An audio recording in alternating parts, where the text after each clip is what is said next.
un gusto saludarles desde Somos Bienestar, el podcast de Sex. En esta ocasión ya vamos por el episodio número 3 y vamos a abrir un espacio para escuchar una historia que nos invita a mirar más allá de un diagnóstico médico. Porque la esperanza no es negar lo que pasa, es elegir seguir adelante en medio de las circunstancias y descubrir que la vida todavía nos tiene preparado algo mucho mejor que lo que nosotros pensábamos. Y esta es la historia de Carol Gutiérrez, quien hoy nos acompaña en este podcast. Bienvenida, Carol. Muchas gracias. Gracias a usted por estar aquí y compartir su testimonio. Cuéntenos, para que todos los asociados y aquellas personas que nos escuchan y que nos van a ver, llevemos a la gente al principio de tu historia, cuando te dieron aquel diagnóstico. ¿Cómo empezó todo? Ok, claro. Bueno, todo esto empezó alrededor de finales del 2023 y ni siquiera empezó con el diagnóstico como tal. En realidad, llegar a mi diagnóstico me tomó aproximadamente 8 o 9 meses. Entonces, todo esto empezó con síntomas de salud mental, de ansiedad, ataques de pánico, insomnio. Y cuando uno empieza a enfrentar esas cosas como muy seguidas, todo se detiene muy rápidamente. Como que uno como persona deja de funcionar muy rápidamente en el momento en el que ya no puedes dormir, porque además mis ataques de pánico pasaban en la noche, justo antes de dormir. Entonces estaba todo como que todo muy rápido se escaló, por decirlo así. Entonces, pues inicialmente fue un diagnóstico de salud mental, digamos que relativamente común, por decirlo así, ¿verdad? Porque lamentablemente los temas de ansiedad y este tipo de cosas son cada vez más comunes. Yo rápidamente reaccioné en el sentido de que rápidamente busqué ayuda y rápidamente también empecé a tomar medicación para poder dormir sobre todo. Y entonces de septiembre del 2023, digamos que a diciembre, estuve en esa etapa. Después en diciembre tuve una migraña que nunca me había dado, igual que nunca había tenido ansiedad, nunca había tenido nada de lo demás, todo era nuevo para mí, como navegar todo eso, nuevo e inesperado, porque todas las cosas que a uno le dicen que tiene que hacer para tener una vida saludable, digamos que yo las hacía, ¿verdad? Hacer ejercicio, tener una vida social, todo ese tipo de cosas. En diciembre me da la migraña y con la migraña pasa que se me paraliza la mitad del cuerpo, todo el lado izquierdo.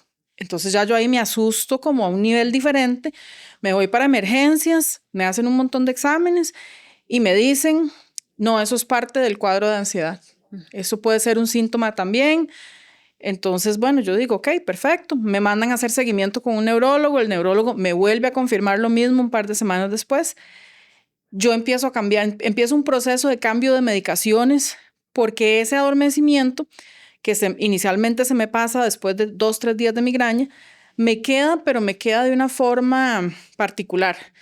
A mí me daba más o menos unas de 6 a 10 veces al día, como un flash así de 1 minuto, de 30 segundos. Yo lo sentía venir, como que algo me avisaba físicamente y me daba esa sensación, me mareaba y se pasaba. Y esto podía pasar estando yo sentada viendo tele, como manejando, como haciendo cualquier cosa en el día. No tenía como un disparador específico. Ya tenías casi un año con la situación, entonces. Ahí tenía más o menos 6 meses, tal vez, una cosa así.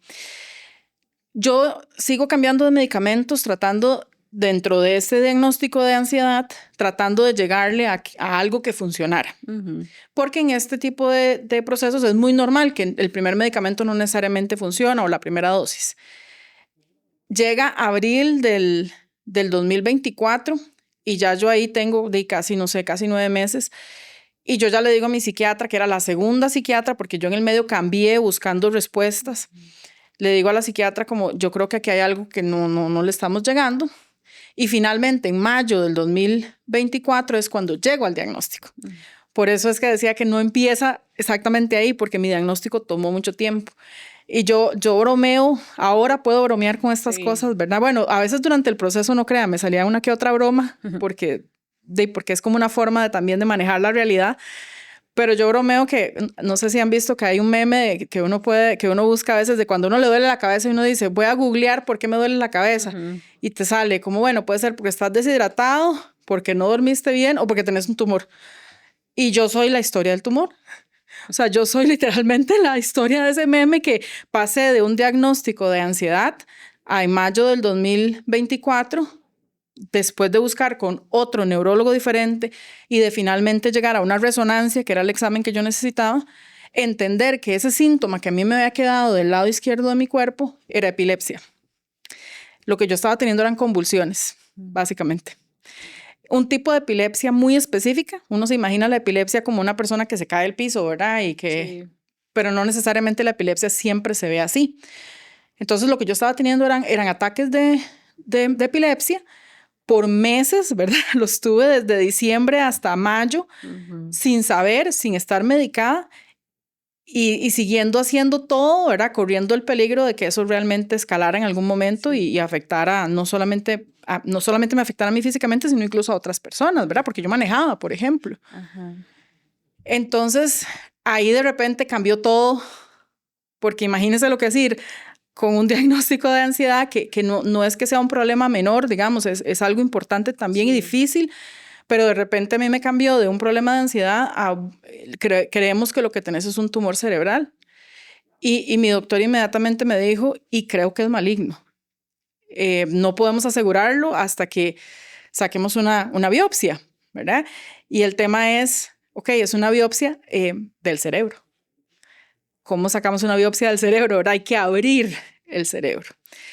Entonces fue como muy drástico y al mismo tiempo yo tuve una gran sensación de alivio porque por primera vez alguien sabía lo que estaba pasando. Sí. Y yo tenía ya muchos meses de incertidumbre y muchos meses de yo cuestionarme, esto no tiene sentido. Había algo que a mí me decía, esto no tiene sentido, hay algo aquí en esta historia que no me cierra. Antes de continuar con ya el proceso médico, ¿cómo era tu vida antes de que te diagnosticaran que tenías el tumor cerebral? Yo tenía una vida que desde afuera y desde adentro se podía ver como perfecta.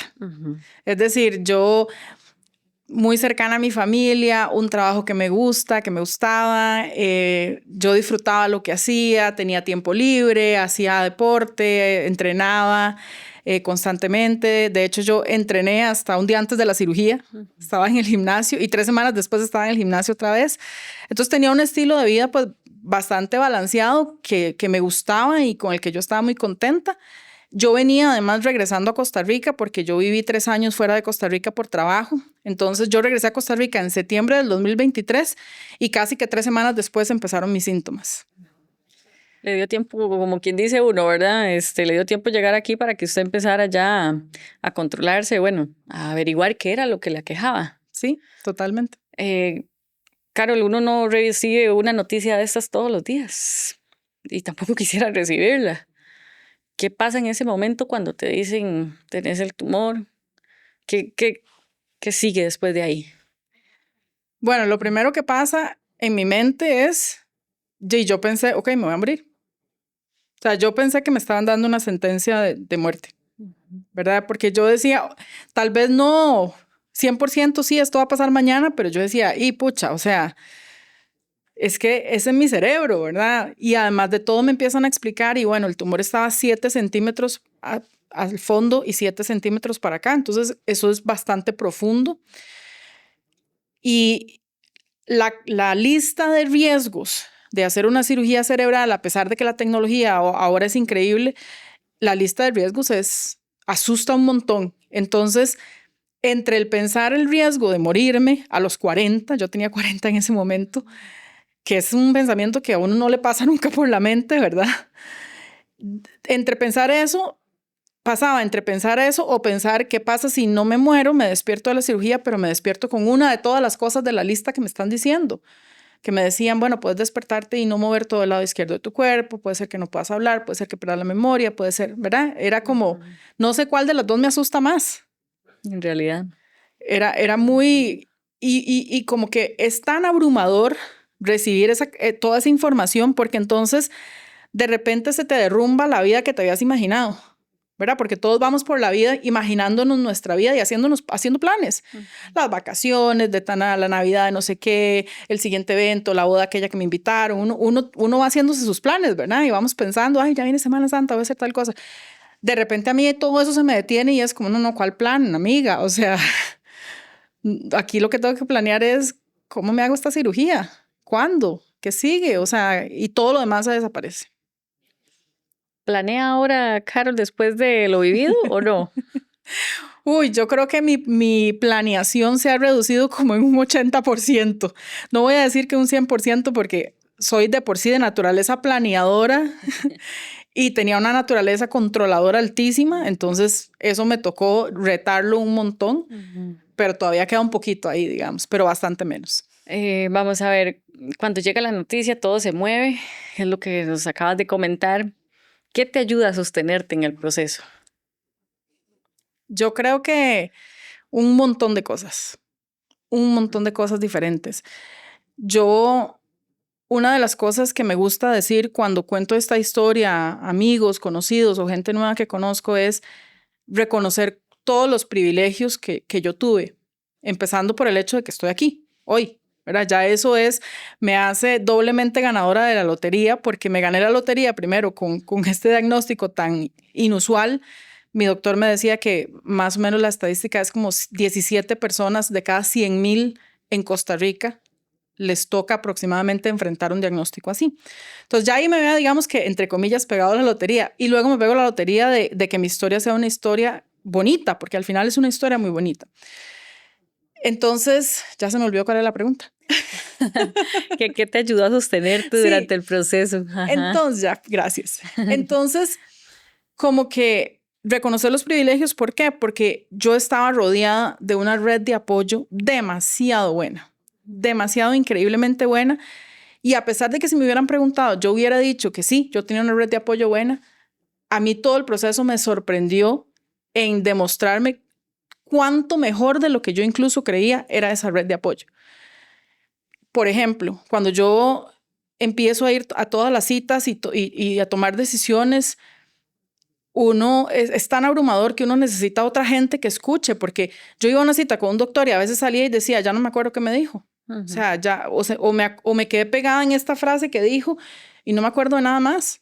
Siempre necesitaba ir con alguien más que pudiera poner atención y pudiera luego decirme, no, acuérdese que el doctor también dijo esta otra cosa. Y todo eso es tiempo, es disposición, no es cualquiera también el que quiere cargar con la carga emocional de estar acompañando a una persona que está pasando por todo esto. Entonces, eso me sostuvo un montón, mi red de apoyo, que era mi familia inmediata, pero también mis amigos que fueron increíbles realmente. ¿Cuáles fueron esos momentos difíciles que atravesaste en el proceso y que los superaste y que ahora nos puedes dar testimonio de la situación? Primero, la primera parte fue la espera y la incertidumbre. Primero la espera de yo sentir que estaba en esa búsqueda de diagnóstico y luego la espera de una vez que tengo el diagnóstico, la espera hacia la cirugía. A mí me diagnosticaron 7 de mayo y mi cirugía fue el 7 de junio. Fue un mes, en realidad fue rápido. Pero en ese mes pero yo decidí, porque me pareció que era lo responsable, yo decidí actualizar mis beneficiarios en absolutamente todos los lugares en donde había que actualizarlos. Bancos, seguros, tarjetas, trabajo. Ese proceso es emocionalmente desgastante porque literalmente yo lo hacía ¿verdad? Pensando en, bueno, si no me despierto, tienen que pasar cosas. No sé, crear un documento con todos los passwords, con un montón de información sensitiva y pasársela a mi hermano, a mi mejor amiga y decirles, hey, no estoy haciendo esto por ser negativa, pero nada más estoy siendo realista, les voy a pasar esto. Y todos esos momentos son súper incómodos y desgastantes. No sé, Carol, ahorita pienso, no deberíamos esperar a tener una situación así para poner en orden pues todos los asuntos personales. Lamentablemente esperamos a que nos llegue una enfermedad o incluso a veces ni avisa. ¿verdad? Continuando con tu historia, ¿hubo personas que te marcaron desde el inicio? Sí, claro. Para mí, bueno, mi mejor amiga o dos de mis mejores amigas me marcaron muchísimo porque una de ellas prácticamente empacó una maleta y casi que se mudó a mi casa. Porque una de las cosas que me dijeron fue, usted no puede estar sola. ¿Usted vivía sola? Yo vivía sola, sí. Y yo además, mientras estaba pasando por todo el tema de salud mental, como dormir era tan difícil, empecé a decirle a mis amigas, necesito porfa que alguien se venga a dormir conmigo. Entonces empezaron a hacerse casi que un horario ahí rotativo, ¿verdad? Para llegar a alguien a dormir conmigo, mi mamá o esta amiga o la otra amiga. Entonces mi mejor amiga Pau fue increíble. Y después mi otra amiga Cata también, porque después de la cirugía, alguien tenía que entrar conmigo al baño mientras yo me bañaba sentada, por ejemplo. Mi mamá me ayudó un montón, por supuesto, pero alguien también tenía que lavarme la cabeza y el pelo con la... Yo tenía, ¿verdad? Mi cirugía era como de acá a acá, ¿verdad? Es enorme. Y a mi mamá le daba terror. Y ella entonces me decía, a mí es que me da mucho miedo. Entonces, una de mis amigas, Cata, llegaba a mi casa solo para lavarme el pelo. Esas cosas, o sea, son actos de amor tan increíbles que en el momento yo no podía creer, digamos, que mis amigas estaban parando su vida en el medio del día para venir a ayudarme con estas cosas. Y por eso es que yo decía que la red de apoyo que yo sabía que tenía, incluso me sorprendió a un nivel, ¿verdad? Y me demostró un nivel de amor que era abrumador también, de una forma positiva. Sí, claro. Desde tu experiencia, ¿cómo podemos acompañar a alguien que está pasando por una situación de enfermedad? Sin juzgar, sino para brindar apoyo. Ujú. ¿Cómo podemos acompañar a esas personas? Yo creo que una de las cosas principales que se necesita es presencia. Y parece a veces cuando uno está desde el otro lado, ¿verdad? Cuando usted es el amigo o el hermano o la hermana, el esposo, la esposa, la mamá, a veces usted quiere hacer más, ¿verdad? Uno quisiera hacer algo que se sienta como más, que hace más diferencia, pero no subestimen la diferencia que hace la presencia. ¿Y qué es la presencia? Es a veces estar ahí sentado a la par, a veces es llorar con la persona. Yo tenía momentos en donde lloraba de la nada, literalmente de la nada, o sea, simplemente porque me llegaba un pensamiento y empezaba a llorar. Y muchas veces amigos o familia se sentaron a la par mía nada más a esperarme, a abrazarme y a dejarme, a permitirme sentir eso, ¿verdad? Porque también a veces cuando acompañamos queremos apagar la emoción, digamos, queremos como que la persona se sienta mejor rápido, entonces no, pero no llores, o no, pero seamos optimistas. Y llorar no significa que estoy siendo negativa ni que estoy siendo perdiendo la esperanza. Llorar significa tengo mucha tensión y necesito sacarla de alguna manera. Y eso está bien. Entonces, acompañar con presencia. Y la otra cosa es preguntar también, ¿qué es ayuda para uno? ¿Verdad? Porque a veces... No asumir. Exacto, no asumir. A veces... Y nos vamos a encontrar de todo, digamos. Yo, por ejemplo, como que yo misma decía, hey, necesito ayuda con esto. Pero no siempre es así. A veces uno no sabe en qué necesita ayuda. Y yo hubo momentos en que tenía que decir, es que no sé qué necesito en este momento. O sea, no sé qué quiero. Cuando sepa, le aviso.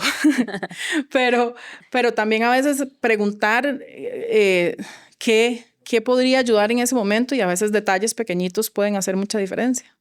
En esos momentos difíciles, muchas personas se pueden preguntar de dónde sacar fuerzas. En tu caso, ¿de dónde nace la fe, la esperanza? Si puedo, yo voy a salir de esto. ¿De dónde nace? Yo creo que nace de las ganas de vivir. Y este es otro momento que me hace querer llorar porque me acuerdo perfecto de esta conversación. En un momento de estos abrumadores que tuve, había ido a comer con mi familia y estábamos en un restaurante almorzando y yo de repente me puse a llorar. De la nada, igual. Y es como todo el mundo me vuelve a ver y, ¿verdad? Y todos nos quedamos esperando y yo, nada más tranquilos, o sea, todo bien, ahorita ya nada más necesito sacarlo y ya. Después cuando llegamos a mi casa, mi cuñada, yo la llamé aparte y le dije, y le pregunté, ella tiene una hermana que ha enfrentado una situación también, además recurrente, de un diagnóstico de cáncer. Y yo le dije, porfa, dígame cómo lo ha hecho su hermana, porque yo no sé cómo puedo hacer esto yo. Y la respuesta de ella fue, es que ella nunca ha perdido las ganas de vivir. Ella siempre está pensando en sus ganas de vivir.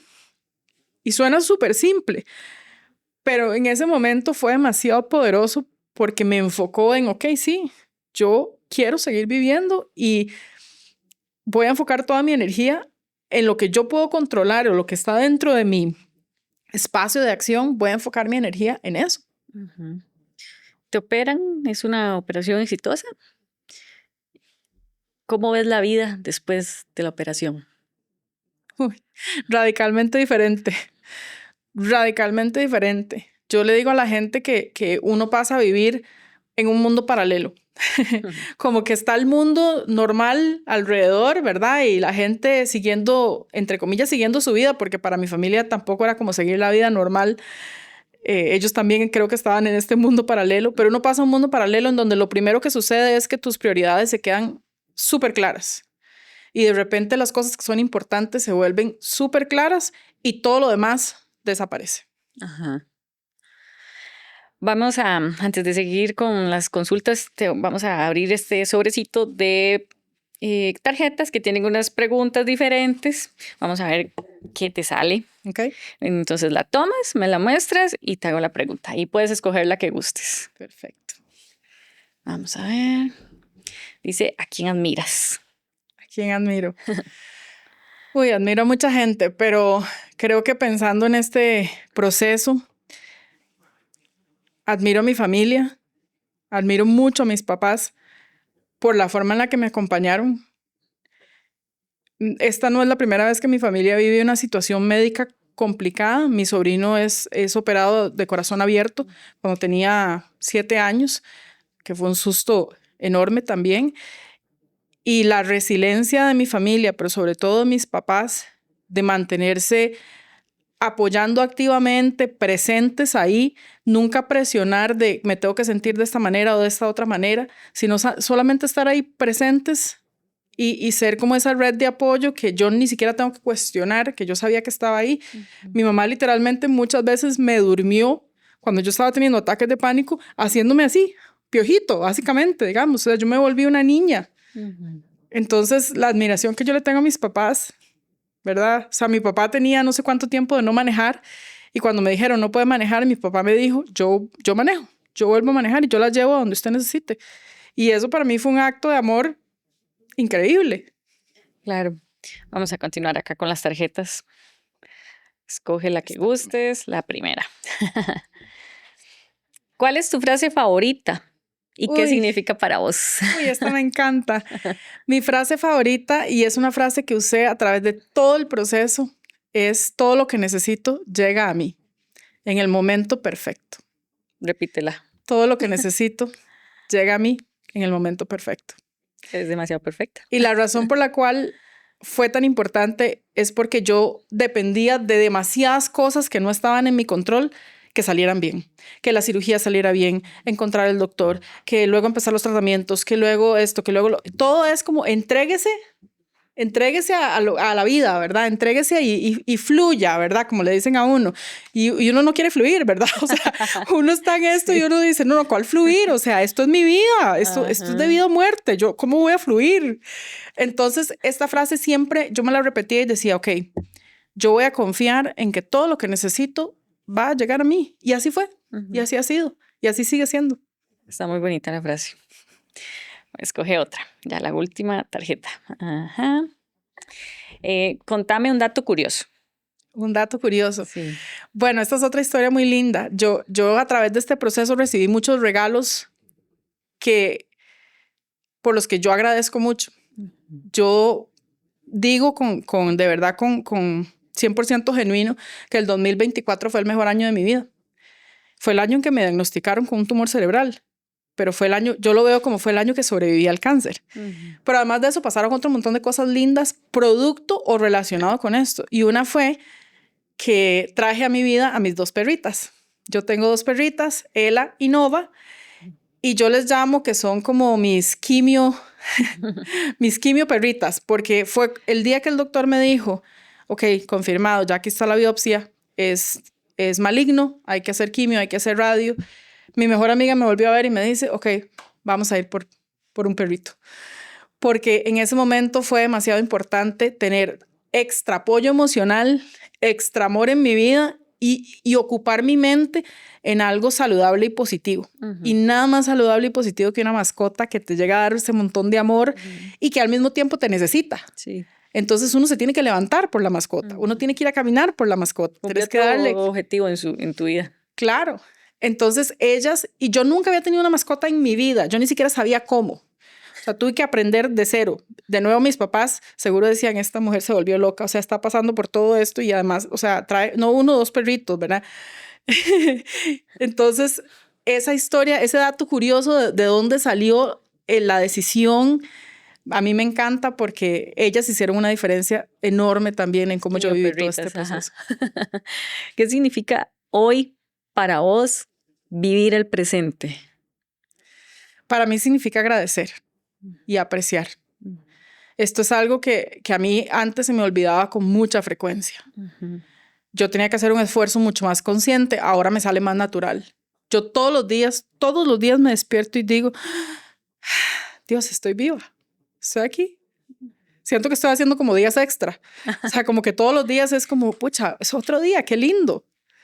Entonces, todo lo veo con tanto agradecimiento y ese fue otro regalo que me dejó esta experiencia para mí. El agradecimiento. Ver todo con ojos de agradecimiento y con ojos de apreciación. ¿Cómo hace uno para seguir siendo positivo a pesar de la adversidad? Yo creo que para mí lo que me funcionó fue, yo soy una persona muy racional.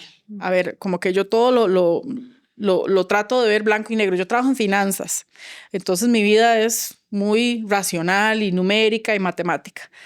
Y como que cuando yo pensaba en mis peores momentos, en los momentos más difíciles, yo pensaba, ok, yo tengo dos opciones ante tanta incertidumbre, ante no saber si voy a vivir o no voy a vivir, si voy a tener secuelas o no. Tengo dos opciones. Puedo pensar en el peor escenario o en los escenarios feos, o puedo pensar que todo va a salir bien y que todo va de alguna manera a resolverse y que todo lo que necesito va a llegar a mí. Las dos opciones están ahí. Que yo piense una o la otra, no cambia nada porque igual hay un montón de cosas que yo no controlo, que no dependen de mí. Entonces, si yo tengo que escoger entre pensar así o pensar positivo, como la respuesta para mí se volvió obvia, por supuesto que voy a pensar positivo, por supuesto que voy a poner toda mi energía en decir y repetirme una y otra vez, todo va a estar bien. Y también empecé a tener una conversación con mi miedo. Cada vez que se asomaba mi miedo y me decía como, no, es que vea todo lo que puede pasar y vea, ¿y qué pasa si esto? ¿Y qué pasa si esto otro? Yo hablaba con mi miedo. Yo le decía, ok, miedo, te veo, te escucho, yo sé que estás ahí. Sí, estas cosas pueden pasar, es cierto, pero no están pasando en este momento. Entonces, gracias por recordármelas. Las tengo ahí. No hace falta que me las repitas a cada rato. Tranquilo. Sí. Y como que el reconocer el miedo y aceptarlo me permitía moverme ok, está bien, te vi, te escuché, pero ya. Sí, los enfrentabas para que no te sacudiera más en ese momento. ¿Cómo podemos ser más empáticos como sociedad ante estas realidades? Yo creo que para mí, y esta es de hecho una de las razones por las cuales a mí me gusta contar la historia. A mí me gusta contar la historia porque creo que todos vamos por la vida cargando dificultades y diferentes problemas. Y una de las formas en las que podemos ser más empáticos es reconociendo que todos estamos transitando esto. Todos. Nadie tiene una vida maravillosa en donde nunca pasan cosas inesperadas. Y si solamente recordamos eso, que la persona que me pitó en la calle, en la presa, que la persona que, no sé, no me dio campo en X lugar o Y, que la persona que tal vez no me dijo buenos días, está también transitando esta vida llena de cosas inesperadas, de incertidumbre, de problemas, de tal vez temas de salud. Si todos recordamos eso, eso nos ayuda un montón ya a mantener esa empatía, ¿verdad? Y a decir como, bueno, voy a tener consideración porque yo no sé qué está navegando esa persona. Yo me veía como una persona, así tal cual me veía yo mientras estaba pasando todo esto. No era algo que la gente podía notar a menos de que me conociera. Entonces, pensemos eso, ¿verdad? Como pensemos en que yo no sé qué está transitando esta persona y voy a tener esa compasión y esa empatía independientemente de si sé o no sé. Ajá. Sí, porque no tienes que estar llorando o triste para decir que estás pasando una situación. Cada quien está llevando su situación de alguna manera. Claro. Y le decías en una entrevista que todos pasábamos por un cáncer, aunque no sea una enfermedad. ¿Qué tan cierto es eso que mencionabas? Pues sí, cada quien vive su cáncer de diferente manera. Sí. Em, Sí, yo esto lo decía también porque a veces algo que a veces hacemos es como que nos autoflagelamos porque ajá. decimos, esto no es un problema real, yo me estoy haciendo un mundo por cualquier cosita, entre comillas. Pero la realidad es que los problemas no tienen tamaños y formas para clasificarlos. O bueno, este es un problema pequeñito, este es uno grande. No, Es en el correcto. momento, lo que yo esté viviendo en ese momento y cómo me afecte, solo yo puedo saberlo Ujú. y solo yo lo estoy sintiendo. Sí. Y eso es también para tener como esa autocompasión y esa autoempatía, porque no es solamente con los demás, Ujú. sino también es poder reconocer como, ok, esto me está costando, esto es difícil para mí. Y está bien, soy un humano, soy un ser humano y voy a sentir miedo y voy a sentir todas las emociones y me puedo dar permiso de eso. Ujú. Si tu historia pudiera convertirse en una luz para alguien hoy que te está escuchando y viendo que está pasando por un momento oscuro de una enfermedad, de un diagnóstico de cáncer, ¿qué te gustaría que esa persona se lleve de esta conversación? Algo importante es, aunque sea muy difícil, pidan ayuda. Yo sé que es muy difícil, a veces uno no quiere compartir situaciones personales, pero la gente está más dispuesta a ayudar de lo que uno se imagina, tanto familia como amigos, hasta vecinos. Entonces, abrirse a la vulnerabilidad que implica el pedir ayuda, pero estar acompañado a través de un proceso de estos hace una diferencia gigantesca, Ujú. enorme, gigantesca. Y la solidaridad humana y la conexión humana le tenemos que dar más oportunidad de la que a veces le damos. A veces asumimos negativo de una vez, como no me va a ayudar o esta persona, ¿por qué? Y la realidad es que es al revés. La mayoría de las veces cuando pedimos ayuda nos va a sobrar ayuda, Mm. pero hay que dar esa oportunidad. Carol, muchas gracias por compartirnos tu testimonio. Em, Me alegra mucho que ya estés pues bastante bien al diagnóstico que habías recibido. Gracias porque eres pues un ejemplo para muchas personas y también por permitirnos conocer la historia, compartirla con otras personas que están pasando esta situación para que sepan que todo pasa. Todo pasa. Y todo lo que necesitan va a llegar a ustedes también, ¿verdad? Creer eso. Ok. Así, de esta manera, cerramos el episodio número 3. Con Carol aprendimos que la vida puede cambiar en segundos y que también la esperanza nos puede dar una luz al final del camino para bien, porque la vida tiene otras cosas que mostrarnos. Así que gracias por escucharnos. Esto fue el episodio número 3 de Somos Bienestar, el podcast de Sex. Somos Bienestar, el podcast de ASEX.